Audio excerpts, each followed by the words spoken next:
Ugh. Ugh.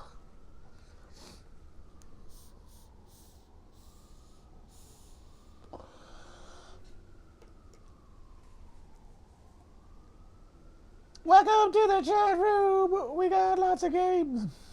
I've done that one before, but it's still funny. To me, anyway. I don't know about the rest of you.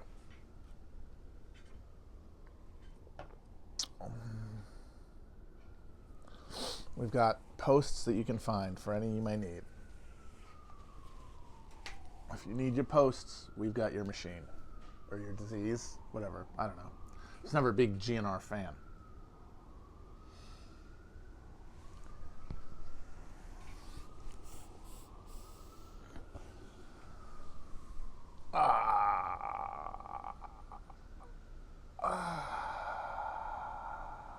Good morning. Sunday morning. Thank you. It's a nice crisp fall day. It's something so crisp. I'm loving the crisp. Loving the crisp. Got a new flavor today. Cranberry lime. Haven't had that one before. It's okay. Probably wouldn't get it again if other options exist. But I always like to try new flavors. It is an odd combo. I wanted to give it a shot. We're not talking about the fly. We're not talking about the fly. That's stupid. We're not talking about any... In fact, I'm not trying to talk about that stupid debate at all. Other than to say how funny it is that they're so desperate to make things normal. Have I seen the movie The Apple? I actually did a charity commentary track for The Apple with Josh Olson and Gareth Reynolds from The Dollop and Will... a couple other people, I think, earlier in quarantine. It was pretty funny. I had some good bits in that one, if I'm remembering correctly. It's an amazing film. One of the greatest works of the canon filmmakers in the 80s. What is soy facing? Wow. You have not been logging on very long, have you? Ah! That's us, baby.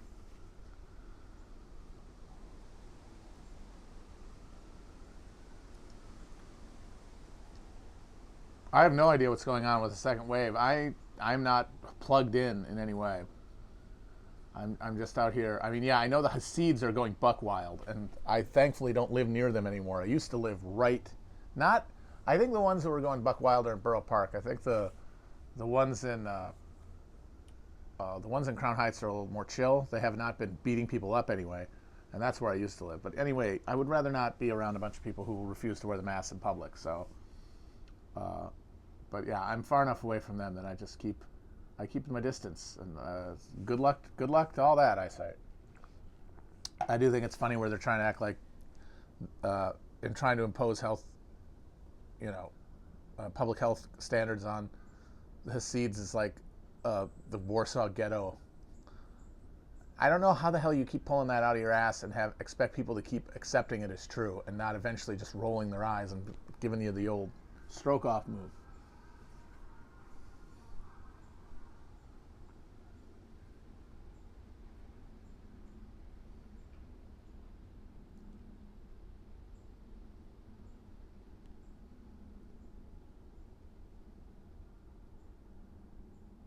Well, somebody says it's a total rejection of modernity. Not really. They drive cars. They use cell phones. I mean, if they really wanted to reject modernity, buy some land and fucking farm it like the Amish do. This thing where like, no, we won't have any connection to the larger culture or society, but we also demand modern infrastructure. Sorry, you shouldn't anyway get to do that, in my opinion.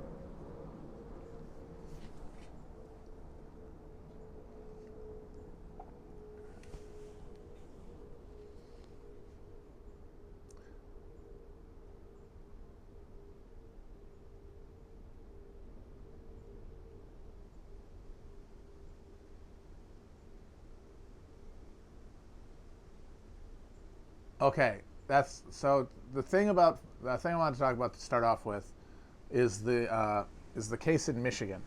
about the attempted, the honestly, I'm sorry, hilarious attempt to kidnap the governor of Michigan and put her on trial for crimes against the Constitution, which was broken up by the FBI thanks to a paid informant. If these guys were Muslim, would anyone take this shit seriously for a second? Is what I ask.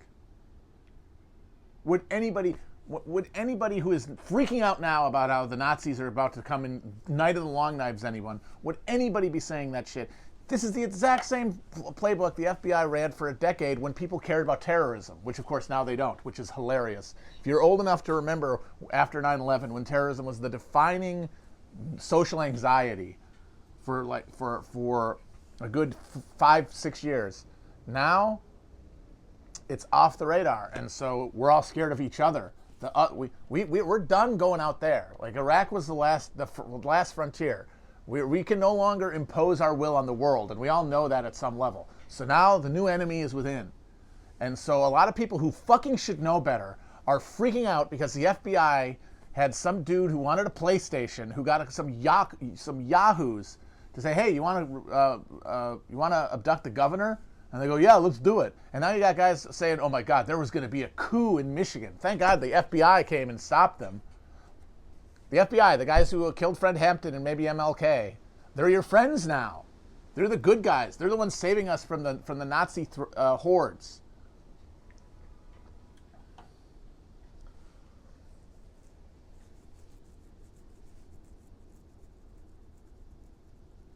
I mean, I understand the psychic need to feel like you are aware in a way other people aren't about how bad things are, you know, because it does seem like everybody is just sleepwalking through the apocalypse, and I totally understand that.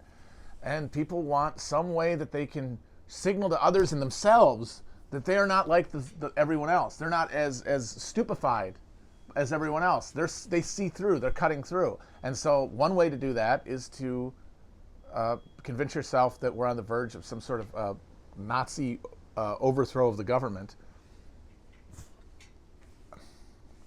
And the thing I don't get about those people, though, is if there was a coup tomorrow, what would you have done to have stopped it? Even though the people who are so certain that we're on the verge of some Nazi takeover, what would you have done to stop it?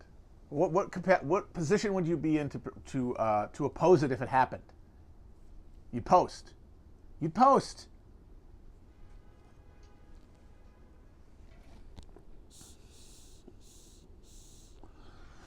You'd fucking post, just like the rest of us. And right now, I think a lot of it is because a lot of people are coming to terms that they're going to vote for Biden, and they're not happy about it. And so they're convincing themselves that they have to. That the threat of a Trump-inspired Night of the Long Knives is too present, too real to do anything other than vote for Biden, even if you don't like him. And the thing is, you don't have to go through those mental gymnastics. It's not, as I have said a million goddamn times, it's not that big of a deal who you vote for. If you want to vote for Biden, just do it. Whatever. Not my problem. Not anybody's problem. But insisting on a mental realm where you're under constant attack from these Nazi hordes, and then insisting that you have to convince everybody else of that too, you in the interest of just assuaging a sense of violation of principles that you're going to vote for this awful neoliberal, you end up making it harder for everybody else to concentrate and figure out what the fuck is going on. Like the people who saying, I actually saw multiple people say it was an attempted coup. If 6 yahoos show up at the governor's mansion and take her hostage, does that mean that they're now in charge of the state of Michigan? Is that what people would think would happen? Is that honestly what people would think would happen?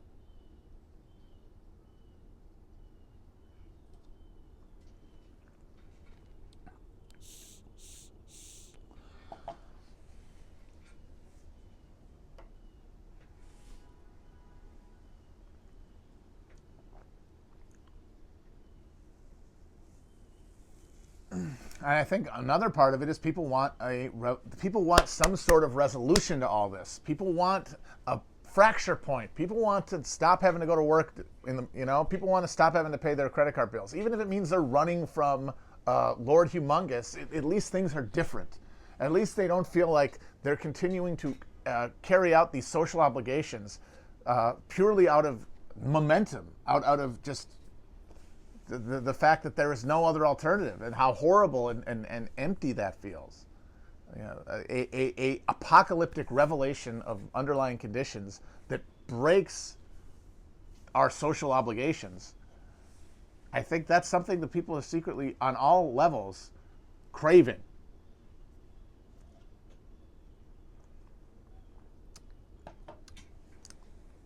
And what I really don't get from a lot of left-wing people, who I think generally will say, yeah, the cops are not your friend. In fact, the real problem isn't even the paramilitaries, it's the police. Well, then how do you explain the fact that the FBI broke this up? Like, what are you imagining here? That, like, the FBI are the one good police force, or that in this one case they did a good thing? Or does the FBI do what it always does, which is try to fucking justify its budget and get everybody involved in every specific case a fucking raise and a pay bump and justify budgets, which is why they do it. Yes, all those fake terror attacks that the FBI set up and then thwarted in the Bush years, they certainly did have a political purpose in that they stoked the hysteria about terrorism. But the real front of the brain motivation of everyone involved was to have a good quarter, was to justify their fucking their payroll line, and that's what they're doing.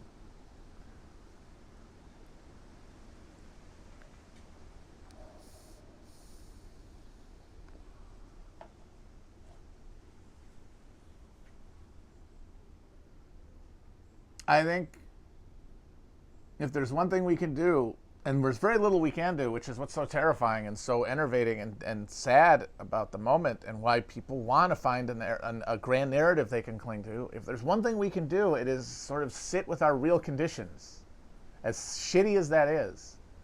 And that will help us find a way forward individually, because that's the only way we can move forward. Because all sense that there's a collective is a fantasy. It is a illusion that is propped up by our engagement with a social media that appears to be like some sort of cross section of America, that appears to be a group of people who are in communication with each other and can hypothetically activate and organize through coordination, but in reality is just everyone screaming individually into the void, and then making what amount to social groups out of it. The other thing is, I think people think that if the right wing is this real threat, if the right wing, like paramilitary extreme, is that important, that means the left wing must also be, in some sense. And it's not.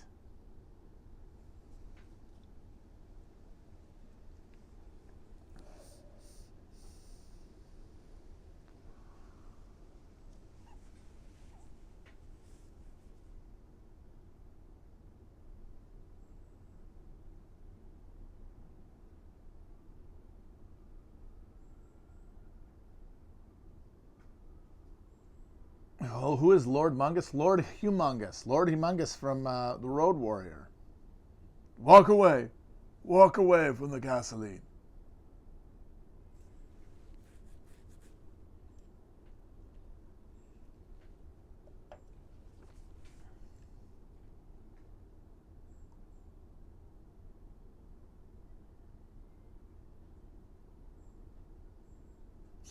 I said someone's calling me a hypocrite. Probably I am. Everyone is. You can't not be. That's the price of living in this moment. Is that principles are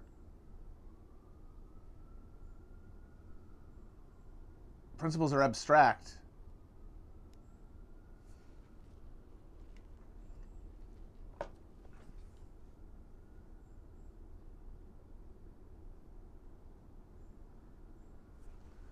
All right. Are you not concerned the GOP has the Electoral College sufficiently gamed to lose at this point? They can't, to the point that they can't lose. If that's true, we'll find out. And if it is, well, what are we going to do about it? That's the question. What are we going to do about it? And if you look around, you'll see that there is no capacity to resist that right now. So, build capacity is what we have to do. But that doesn't seem what people seem to be interested in. People seem to be interested in getting people anxious, in making people aware of a sense of anxiety, of just this, to be on an edge that can only be satisfied at the symbolic level because it's so overwhelmingly at the level, like worrying about something like is the Electoral College and gerrymandering and voter suppression and vote theft and all the other things that Republicans can do to maintain power. Can you do anything about that as a person? You can't.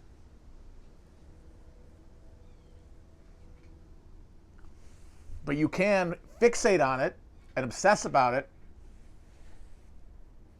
And while you're doing that, what are you not doing?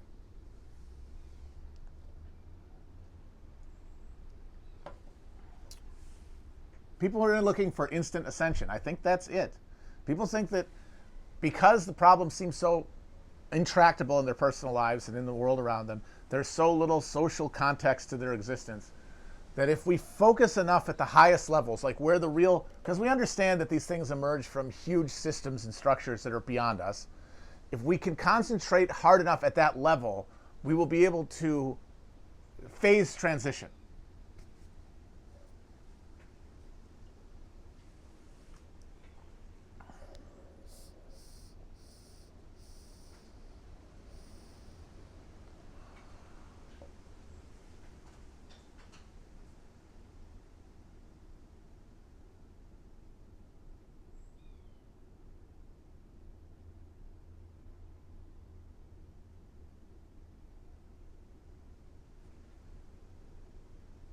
Am I saying that the birth of a nation didn't have an influence on people joining the KKK or Top Gun influenced dumbasses joining the Navy? No, it probably did. Both of those things absolutely happened. But birth of a nation is not why the KKK rose to prominence in the early 1900s.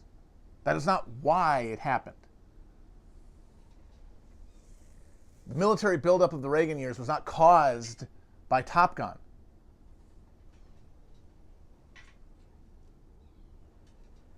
And political movements that are based around stamping down symbolic outcroppings of material conditions will never affect those material conditions.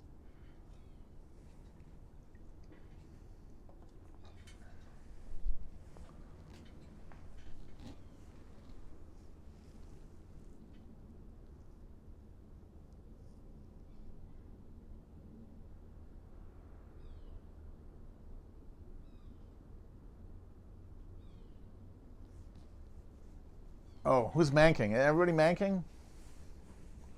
That's such a weird thing to make a movie about. About the screenwriting credit for Citizen Kane? I'll watch it, probably. It just seems like a weird thing to make a movie about. Mank, folks. Paul, you hear about Mank? Mank, Paul. Mank.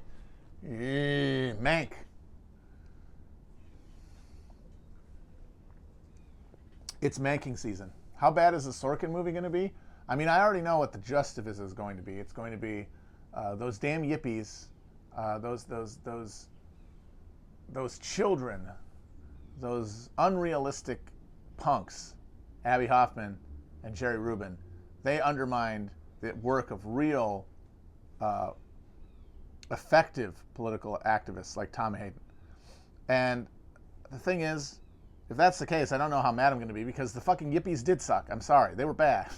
It was embarrassing. I mean, it's the purest, like, middle class, like, lifestyle politics, which is part and parcel to the new left in general.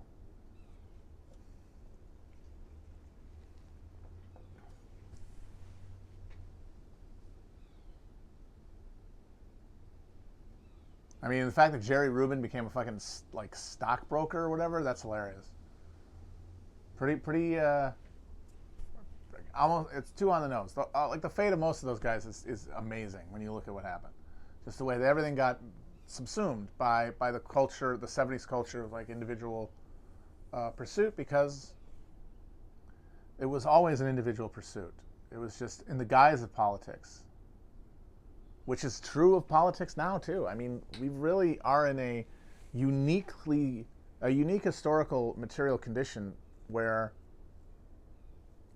it is almost impossible to effectively live political values. What we can do is express political values socially in ways that almost always end up being reinforcements of some personal branding exercise, and I include myself among this. It's because the slots aren't there for anything else.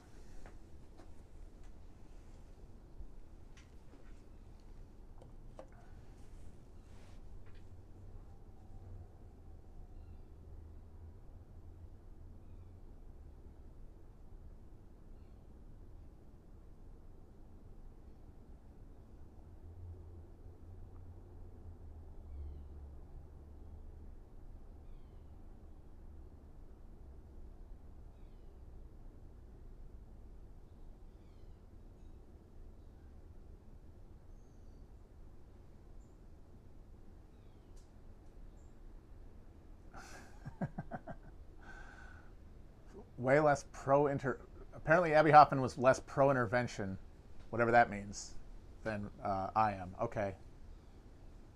I'll take your word for it.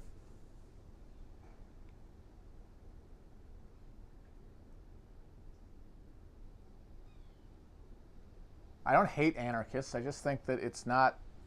I don't think it's helpful. I'm just saying. Not even. That's wrong. Not helpful. I just don't think that it is a lens that is effective. That it ends up reinforcing all the worst patterns in like leftist political organizing and thought. But people within it can be very well intentioned and can be effective organizers and effective comrades, if you want to get cringy about it. But they would probably be more so if they weren't anarchists.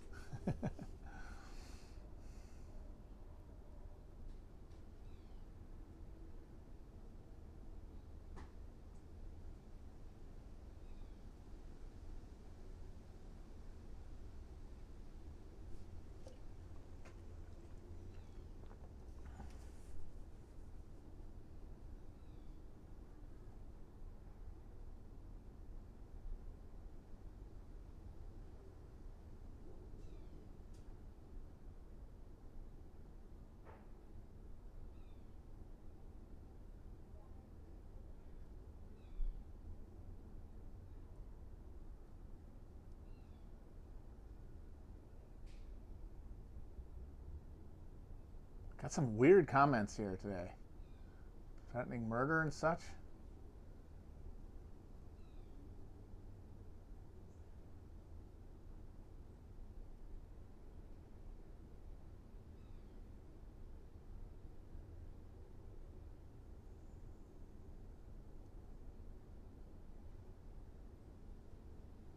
Apparently Pence might have it, which if you watched the debate last night, that makes sense. He did not look good. He looked fucking rough. He was looking very, very pink. He had the eyeball. He had the big red eyeball, which Biden did earlier in the campaign.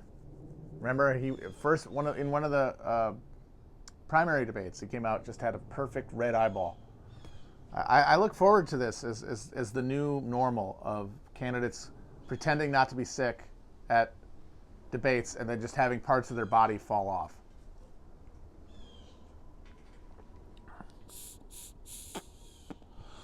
The only thing I took from that debate is that Pence is not going to inherit anything from Trump. He is an absolute wet towel, lame-o, absolutely no base. it was watching him felt like looking through a time portal to the Bush era. He was like a dehydrated George W. Bush. All of this charisma removed. And all that's left is just that squinty-eyed, dumb-sounding, keeningly whiny evangelical tone, which even evangelicals clearly at this point are sick of and want somebody who's just going to big dick people. The man is swagless. The man is absolutely swagless. Oh, God, the 25th Amendment thing. Just these Democrats. Trump just said he's not going to do a stimulus. People are dying here. People are going to starve. People are going to get kicked out of their homes. People are already getting kicked out of their homes. You're seeing the economy itself could completely fucking collapse in the next couple of months, barring another fucking infusion of stimulus, because people don't have any goddamn money. Like, genuinely are out of money. And she wants to have some sort of parlor game discussion about whether he's fit to be president less than a month before the goddamn election. She doesn't want to talk about that fucking stimulus. And honestly, it's because she doesn't want to do a stimulus either, because she has made the political conclusion that he will be blamed for it, and therefore don't let it happen. And that's cruel, but it might be true, but only if you actually make people aware of that and reinforce it. And instead of reinforcing it, instead of talking about how he's stonewalling a needed fucking stimulus, she's going to go off on a fucking wild goose chase about his health. It's like these people are absolutely cold-blooded scum who have no concern for any human being's life, who play politics strictly as this lizard battle for power and influence. And yet, among Democrats, even then, their instincts at doing it are shit. It's amazing. Like, they're bad and then bad at being bad. Amazing.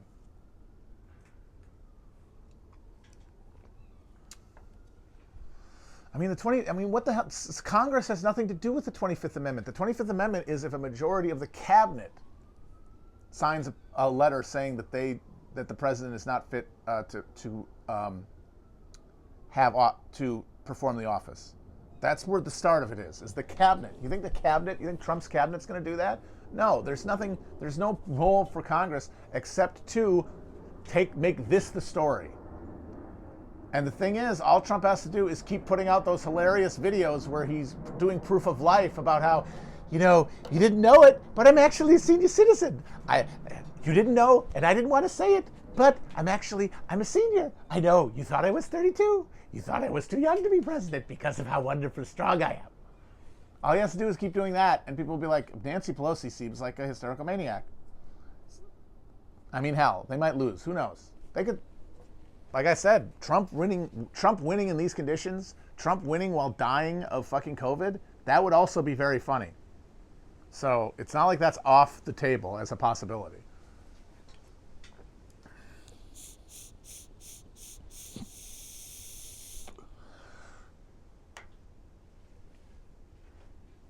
Okay, somebody said about the right they wanted a clarification when I was talking about the right populism, and it was after Trump said no dice to more stimulus.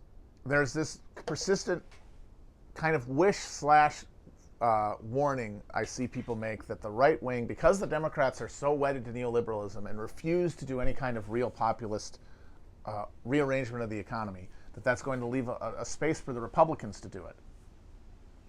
And I think the fact that we have not seen another round of checks this close to the election, with a guy like Trump in power and a guy like Mnuchin as Treasury Secretary, guys who do not believe in any of the Arthur Laffer bullshit about fucking about debt. I mean, none of them really do, but these guys really, really don't. It tells me that the party itself is, for a number of reasons, constitutionally incapable of delivering this kind of populism with Trump. And I don't think, as I've said, whoever comes after Trump is going to be more beholden to the Republican Party than Trump is, which means they're even going to have less leeway to try to actually provide some sort of Herrenvolk social democracy, which means it's just going to be it's going to be pure culture. And I understand why people just want some way out of this horrible vacuum-sealed hell of endless culture war while everyone slowly starves to death. But I'm sorry, that is what politics, two-party politics, is going to be for the foreseeable future unless that dynamic is interrupted by a third force. People, of humans, not political parties that are fused to capital at the top of them. Fused.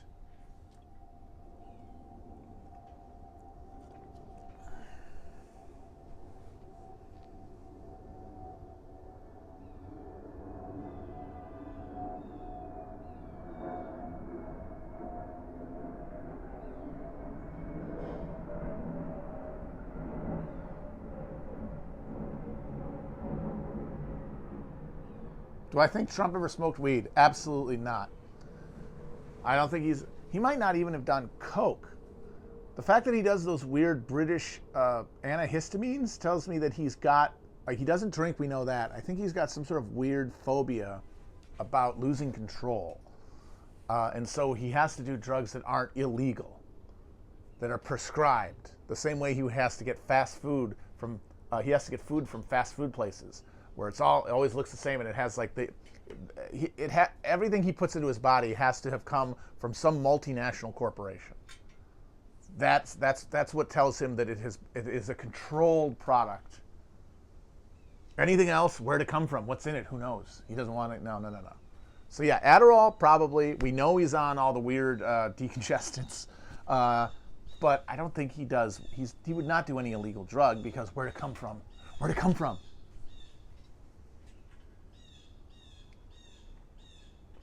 And now he is in a godlike high on the fucking steroids he's on, which who knows how long that will last.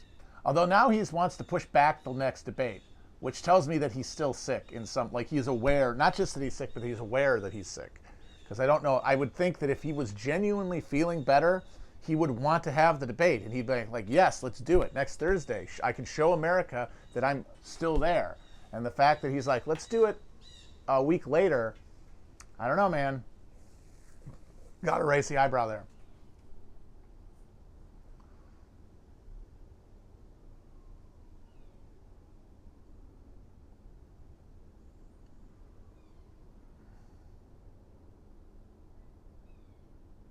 He's very, right now, I think he is absolutely terrified of going out like Stan Chera.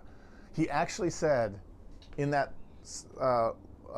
video he put out today, people say you're vulnerable, talking about to the seniors. You're vulnerable, and you're not vulnerable. You're the least vulnerable. But in this case, you're vulnerable, and I'm vulnerable.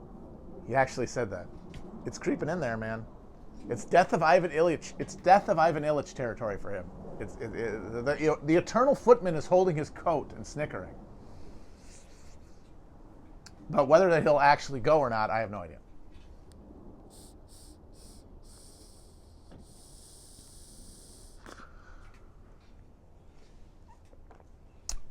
Am I going to go out like Stan Chera? Tell me. Be straight with me. Am I going out with Stan Chera? Has anyone heard from Chris Christie? Is he still in the hospital?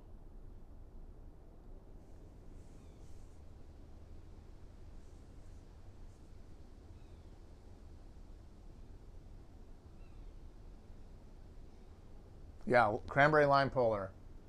Weird.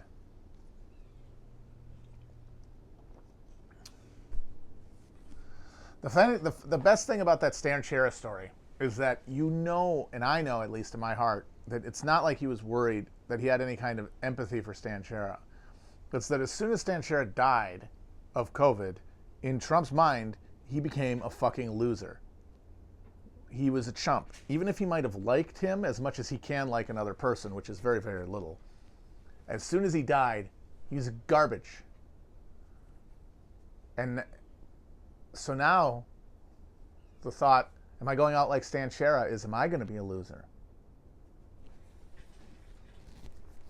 Which is why he's the most miserable man on earth, because he cannot conquer death, which is the only way that he could ever remove the misery of his every moment, because this misery is driven at base by the knowledge that this sensory castle that he has invested all of himself into is temporary.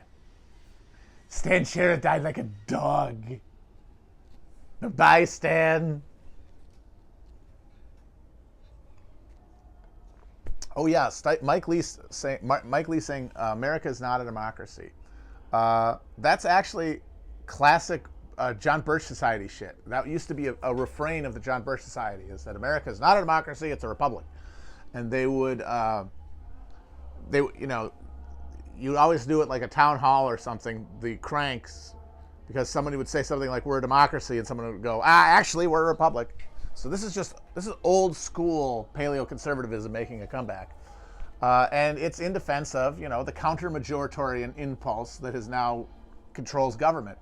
And I think the strongest argument against that, like beyond obviously, like even if you take the premise as correct, like democracy is ruled by the mob, and the mob is never going to be able to understand what is the best interest of all because they're too selfish and narrowly focused and too impulsive because they have not been refined enough to exercise discretion and virtue the way that the men of worth do. This goes back to the fucking optimists versus the populares in fucking ancient Rome. But I'd say, even on their own premises, look at what this counter-majoritarian Republican institutional framework has given us. Who is in charge right now? These are the dumbest motherfuckers on the earth who have led, like, just look at COVID as by itself, a singularly incompetent response to a public health crisis. These guys, these Republican institutions, they're not sending their best. Because you only reproduce privilege. And that means that you're just getting Habsburgs. Very shortly, even if you start with purely a meritocratic framework, you will very shortly get nothing but Carlos the Bewitcheds, Don Juniors and shit. Because they're guaranteed spots, regardless of their merit. And living the way that these people do essentially is designed to prevent you from ever acquiring merits of any kind, ever acquiring virtues of any kind, because you are denied any opportunity to exercise them, because money lubricates everything, and it makes taking the easy way out almost always the smart choice in the near term. And you do that long enough, and then you're at best Wyatt Koch making terrible shirts and thinking that you're fucking a fashion designer.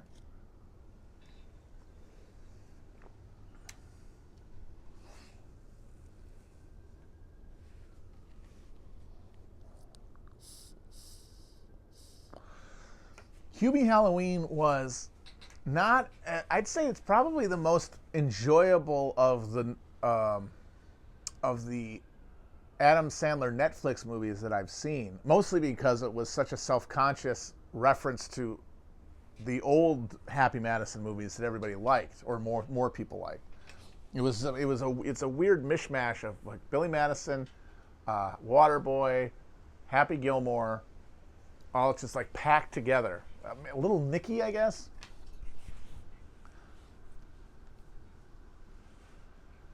And he finally found a new. It's like he has a different voice in this one. It's sort of it's a different kind of way to talk funny. Which, hey, he's like 65. I give him credit for being able to mix it up at this point.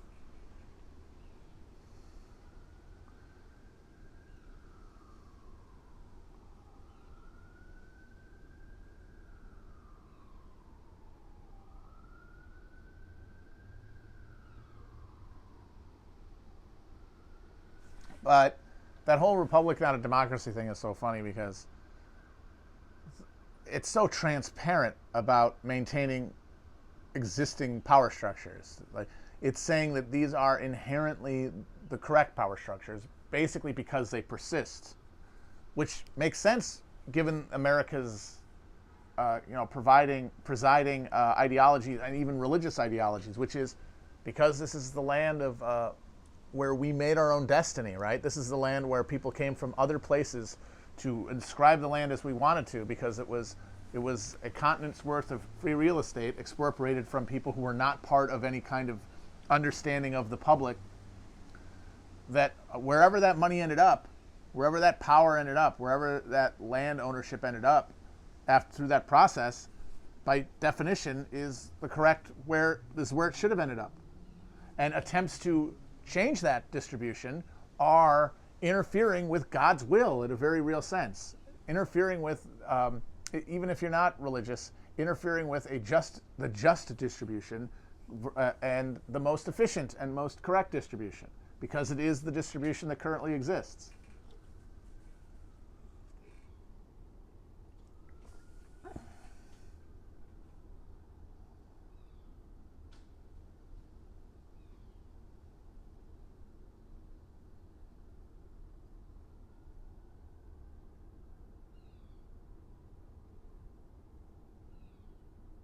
Best baseball movie, Major League, of course.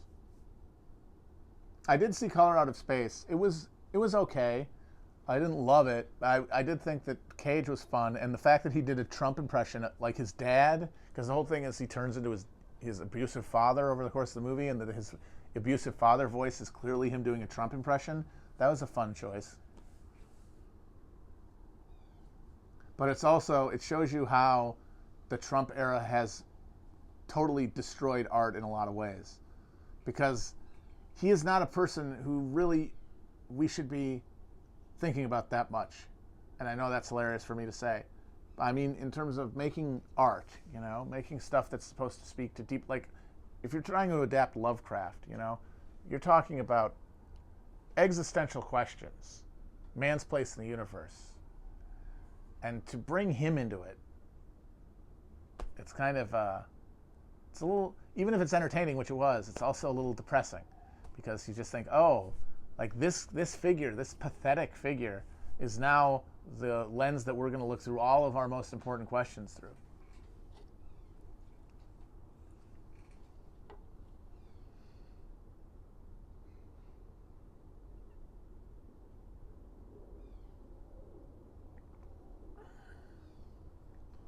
I talked about the John Brown show previously. I did not like the first episode at all, but I'm willing to accept that I might be misinterpreting it.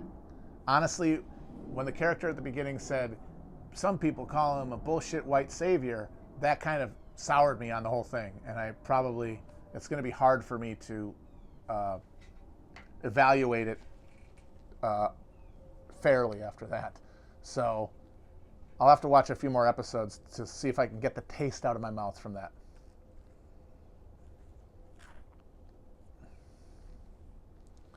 And for me, it's not even, the thing that bothers me about that isn't like it's insulting John Brown. Oh no, my boyfriend, John Brown, I love him, don't say mean things about him.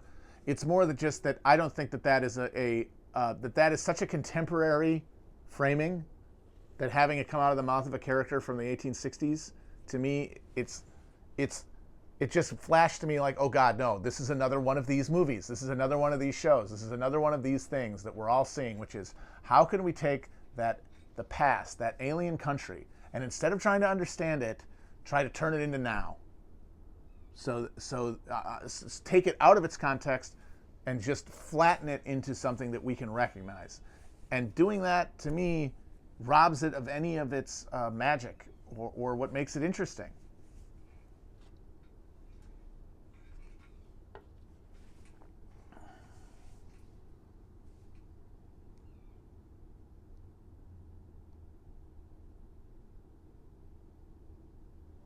Which Republican governor tries to secede first? Well, you got to figure, what's his name? The roller chair guy, Texas dude, not Dan Patrick. Apparently he's the more powerful figure, the lieutenant governor, but Abbott. Texas, you got to figure, is going to make waves about it. DeSantis in Florida, but honestly, I think it would all those efforts, even if they got like scary, even if it involved, like demonstrations of force, like Greg Abbott rolls out of the fucking State House and reviews a bunch of National Guard tanks going down the roads of Austin or something. As a show of force to, claiming nullification or something. It would all be auditioning to run for president, not to actually secede. Because these guys are all con artists.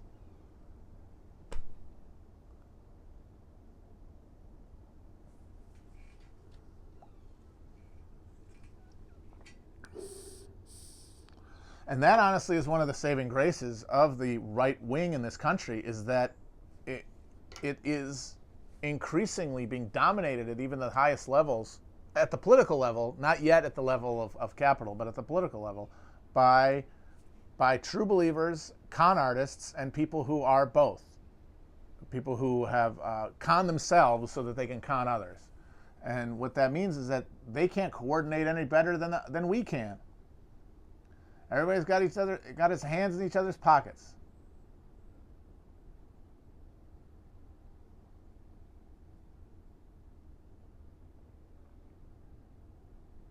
So yeah, you'll definitely see secessionist murmurings, but it's all just going to be people auditioning to either run for president or get a Fox News show or a line of catheters mailed home directly to your home.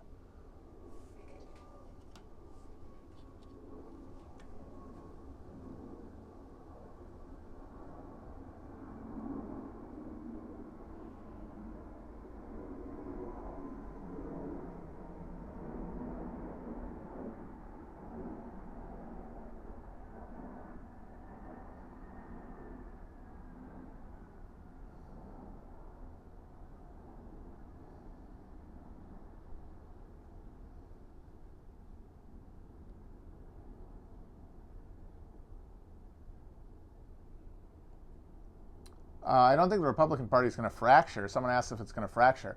The Republican Party, I think, is coming together. I think the Republican Party is actually coalescing. And it's going to be the party anyway is going to increasingly be a rump of wildly reactionary old people consumed by conspiracy. And the Q-ification of the party is inevitable.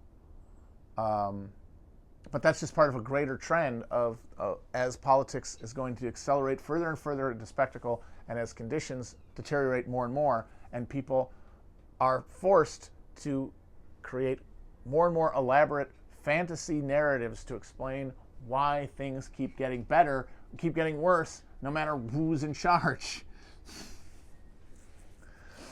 And right now, you blame the other party, and that's the reason. That's a big reason half the country stopped paying attention, is because that's absurd. You have to have convinced yourself at a basic level. You have to have fooled yourself into buying into this thing to make that next step. That, oh no, it's just because those other guys. Half the country is like, okay, bye-bye.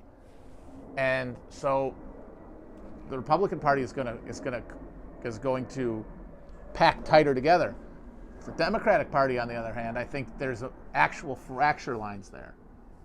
But I don't know how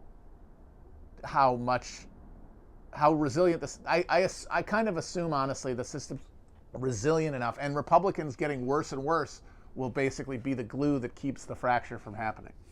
Like, the awfulness of the Republican Party sort of works to prevent any kind of real fracture among the Democrats, no matter how far the party moves from its base.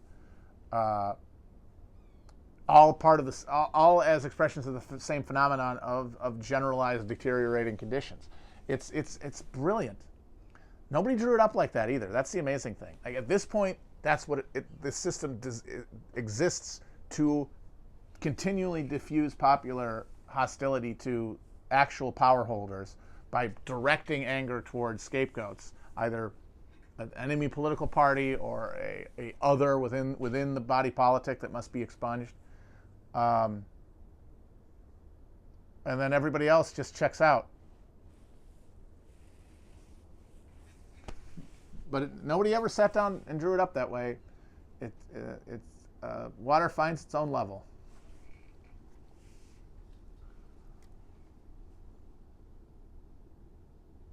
But it was written up to prevent popular investment in government, and that it has done. Just the way that has happened has changed. Like, the founders originally imagined that there would not be parties. And now we have coherent, polarized political parties, which have rendered the constitutional system incapable of actually governing, but it has not led to the popular participation, the bursting forth of the rabble that the founders feared.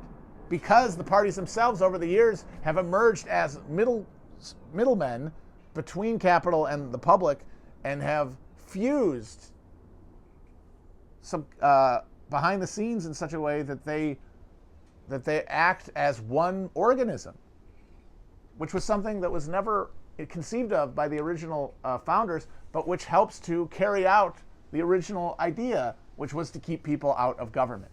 It's kind of amazing.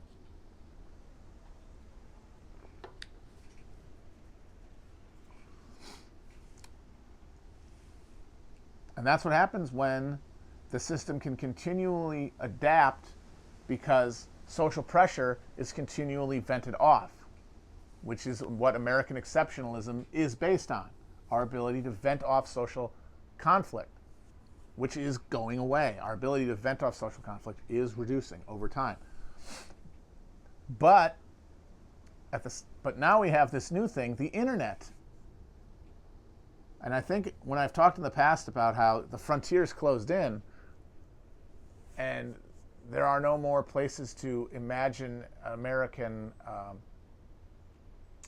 expansion, nowhere else to tease out the American dream, the new one is the internet. And that's why politics is now, in practice, synonymous with self-promotion, because it's the only place where realistic social mobility is possible in this country, is if you get a little bit of micro-celebrity. Of course, talking about myself, among others. And that's where now the battle will be, and that's where the social venting is occurring. That's where we are venting off the current amount of social alienation and dislocation. And the capacity of the internet to absorb it is, I think, yet unknown. So that's why I can never buy anybody who says, I can't buy any claims that continually declining material conditions will produce X or Y or Z a result. Because I honestly don't know myself enough. I don't have enough confidence myself in what capacity the internet has to just soak all that up.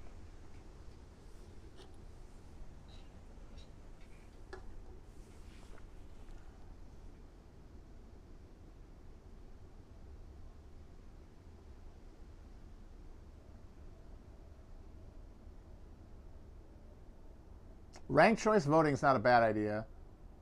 I mean, all those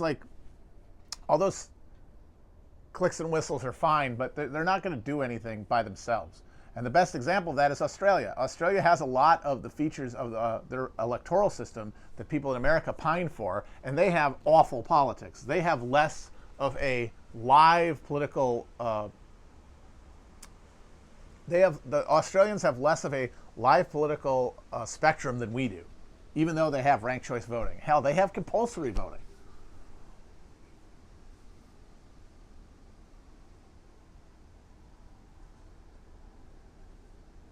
There's ranked choice voting in the Senate. I know that's true.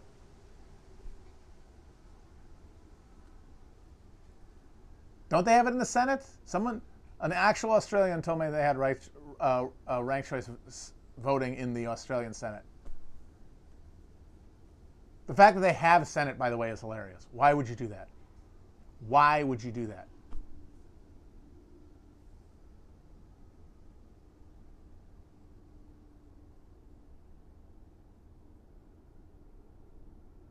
I'm literally having people saying they do and they don't at the same time. Okay. Why do I even look at this chat? People are just gaslighting me.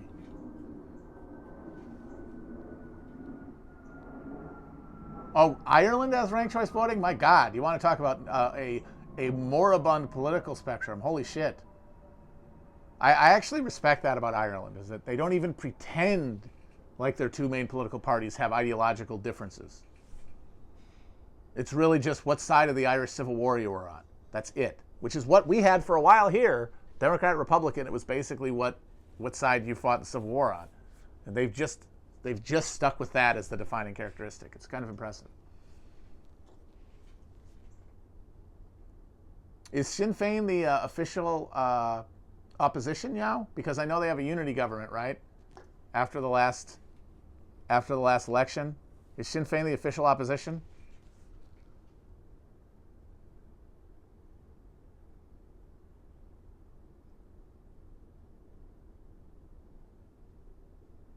And if things get better there, and they might, thanks in large part to the absolute oafish bungling of the British regarding Brexit, it will not be because of any electoral structure or voting laws.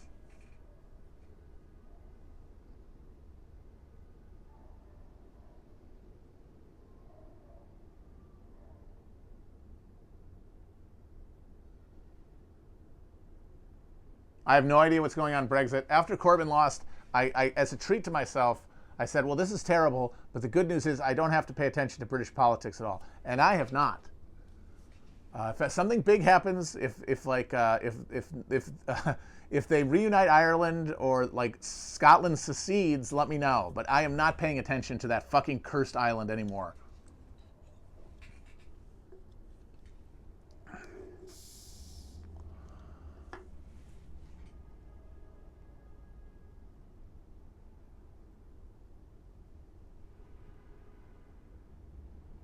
It's interesting. Like Scotland now, I bet if they did another referendum, I'm sure I would bet now that independence would win in Scotland. But that's why they won't have one. That's why they're not going to do it. They're not going to fuck up again the way they did with Brexit. They're not going to have any more votes that they don't know they can win. And if they won't if Westminster doesn't allow them to have a referendum, then what are they going to do about it? Hold their own like Catalonia did? How'd that work out for them?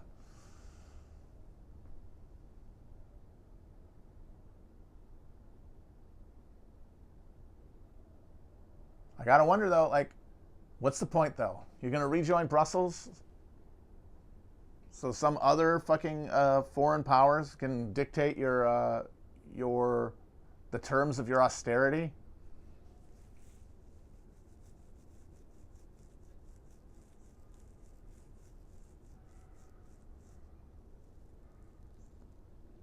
The Boys, I'm watching The Boys. It's okay. CGI, better. Actually, the CGI there is not as terrible as it is in a lot of other things. I think because they make the blood really dark, which kind of hides the CGI-ness of it. But you can still tell. And it's also very, very on the nose. It's one of those shows you can tell is inspired by someone's Twitter feed, which to me, I already go on Twitter. I am not. I think a lot of people generally get off on watching shows that are reflecting their Twitter feed to them. And they're like, aha, it's like validating. And I end up just cringing and going like, oh God, don't talk about this stuff, please.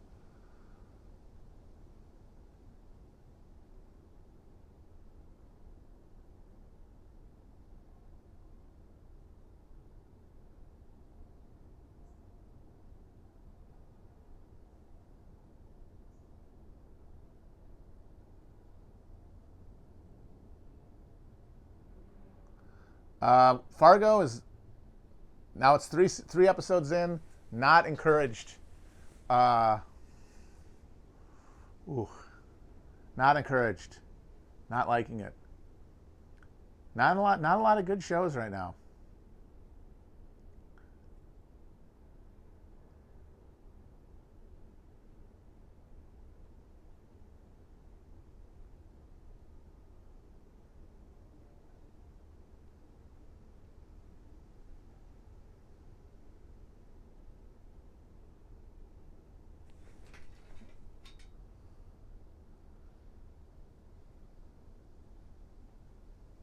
This is an interesting question. If I watched a movie that I really liked the effects, like I thought, these guys are doing squibs, thank God, and then I found out it was CGI, would I feel tricked?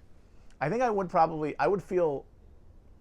honestly feel kind of dumb for a second, like, oh, they got me, like in the commercials where it's Folgers crystals, it's not store, and you're like, God, maybe I'm a rube. I think more than anything, I would chalk it down to over time me just like my level of like ability to discern this stuff declining as my exposure to the real stuff goes away. But After that grappling, I would probably just be like, okay, good, I'll accept this. Fine, whatever. I'll stop worrying about it. If the technology is here, then I'll just accept it. He loved Big Brother. Did Pence, has Pence been announced? It's confirmed? Of course he does. Of course he did. Of course he did. Of course he fucking had it. Of course he had it. Does that mean that, oh, by the way, how did that plexiglass barrier do for Kamala? I guess we'll find out. I gotta say, I understand every argument for why Trump might still win, from the unreliability of polls to the fact that there's been a big surge in Republican registration in a number of states. The fact, I just saw an insane poll that says apparently 54% of people say they feel like they're better off than they were 4 years ago, which is absolutely baffling to me. You could leave your house and not worry about contracting a disease that might destroy your lungs 4 years ago. How by that alone do you answer that question yes? And also, of course, you know, we're already seeing it in the states that are doing early voting, where in Texas, they're limiting each county, regardless of how many people in it, to one collection point for mail-in ballots. And in early voting in Ohio, lines around the block. All those things are real, but man, everyone having fucking corona in the White House, to me, it feels like that. It feels like that thing at the end of a movie, the turning point. And of course, that's why it might not be true, because we look for things that confirm our narrative, and then that ends up taking the place of actual knowledge. But one way or another, we love to see it, and it's very funny. And that's really what we should always be focusing on. If we're going to be paying attention to this stuff, at least have fun with it. And I think that's my main argument with the people who want to feel like they're on the verge of being crystal knocked, is that how is that fun? I mean, I get that it's pleasurable at a certain level, but that seems to be a perverse and unwholesome pleasure, as opposed to just yucking it up. Oh, so he doesn't have it. You people, what? I can't get a straight answer out of any of you about whether the Australian Senate has ranked voting, or if Pence has coronavirus. I cannot depend on you people.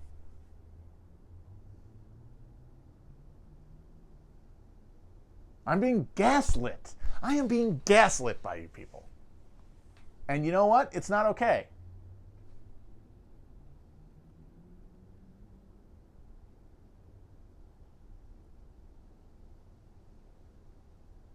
I actually like this, because this does remind me that, like, this experience of just reading something very fast and getting conflicting information and then just having to, in your head, decide which thing you believe, that's essentially Twitter. That's essentially online. It's just there's an illusion of control there, because it's moving not as moving as fast, and as you can control your it's easier to control, like, your input and what you're seeing, but it's the same thing. It's just bleep bloops hitting you in the eye, and then you having to have an emotional response to them. Man, it really is bad. It really is bad stuff. It really does just make it impossible for you to live. All right, someone is saying that Australian voting is preferential, and they also have proportional representation.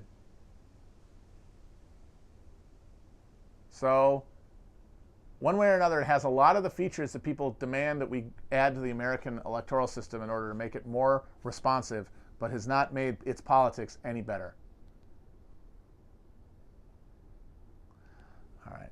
How long have we been going? Because I know it's getting dark out here, but I might just log off before I have to turn the lights on.